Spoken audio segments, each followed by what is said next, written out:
Today we're reading the 43rd chapter from the book EVERNIGHT by Ross Mackenzie. The chapter is called The Meeting. In the centre of the great tree, the witches had dug out a series of vertical shafts fitted with platforms attached to pulleys. Great cogs and wheels raised and lowered the platforms, making it possible to travel between levels without having to climb for hours.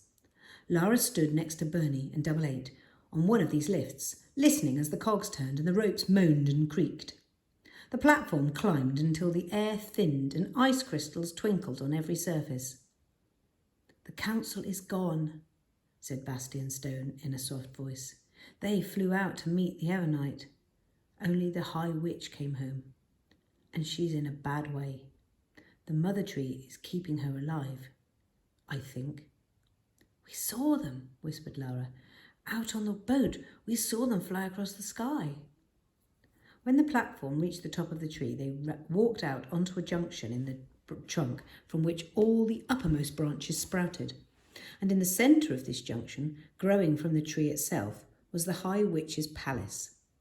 Every part of it, every tower and door and window, was formed from intertwined vines and branches, as if the tree had decided that this was how a palace should be. Glowing insects fluttered in the air around the palace, and flowers and fruit blossomed on the walls. The guards at the main palace door stood aside as they approached. Inside each room was formed from the same plant life. Every piece of furniture and decoration grew from the mother tree. Cobweb curtains framed the windows, and glowing bugs and insects filled the lamps with soft light. The sound of magic here was so powerful and clear, it seemed almost invisible in the breeze. And it only intensified as they finally entered a room in which an enormous bed grew from the floor.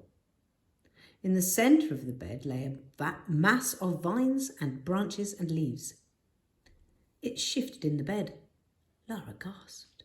The mask of branches crept away, revealing the flesh and blood face of a youthful woman with curling red hair. She opened her huge eyes, and they were a dazzling, glowing green. Double Eight hung back behind Bernie, his hand pressed to his chest, the remaining part of his soul overwhelmed by the strength of the gaze from the red-headed witch. "Bernie?" "Leora Twig," said Bernie, dabbing her eyes. "What foolish antics have you been up to?" "We flew, Bernie. We tried. But the Evernight was too strong. The others—" "It's all right," said Bernie. "We'll fix this." Leora Twig took a shallow breath. Her eyes shifted to Lara, and Lara felt that she might shrink away to nothing. "This is Lara," said Bernie, "and this is Double Eight, two special young witches, Mum." As Bernie spoke, Moonwing flapped out of Lara's pocket and landed on her shoulder. Leora's eyes closed for a moment, and a weak smile broke out on her lips. "The Doomsday Spell? You've got it, but you're so young." Lara felt the buzz of her locket against her chest then, and she somehow knew what to do. She untucked the locket from her shirt and let the High Witch see it. The engraving of the bird on the locket blazed bright, reflected in Leora's eyes, and she took a tiny, sharp breath. "Will you leave us?" she asked Bernie. "Just me and the girl, Lara." Lara nodded to Bernie for reassurance, and she nodded and gave a half smile. It was then that Lara found, unbelievably, that she had an audience with the leader of all the free witches in the world. She could feel the power crackling from the High Witch, feel her hair stand and her soul sing. "Lara, come, sit." Lara sat on the edge of the bed, looking at this strange, powerful woman, encased all in a shell of branches. "Are you hurt?" she asked. The High Witch smiled. "That's not important, Lara. We're short on time. Where did you get your necklace?" Lara's fingers found the chain. "My mum, I think. She died when I was a baby. They said it was a miracle after they scooped me out of the rubble. A miracle indeed, said the High Witch. Did you know my parents, Mum? Sadly, no, Laura, but I knew of them. I knew they were out there. Do you know what that necklace signifies? Bernie said it's something to do with the witches who've been keeping Moonwing safe. Moonwing? Oh, that's what I call him, Mum. Suits him, don't you think? The High Witch smiled. I think it suits him very much. It really is amazing to see him, Laura. When Mrs. Hester and her group brought civil war in Westerly Witch hundreds of years ago, they were after the power of the Doomsday Spell. But the High Witch of the time could not let that happen. The great witches of the past left the spell for us so we'd have protection against the EVERNIGHT and other dangers left behind by the gods. To protect Moonwing, the High Witch ordered the formation of a secret coven, a group of brave witches who'd go out into the world and keep him safe. Always moving, never in one place too long.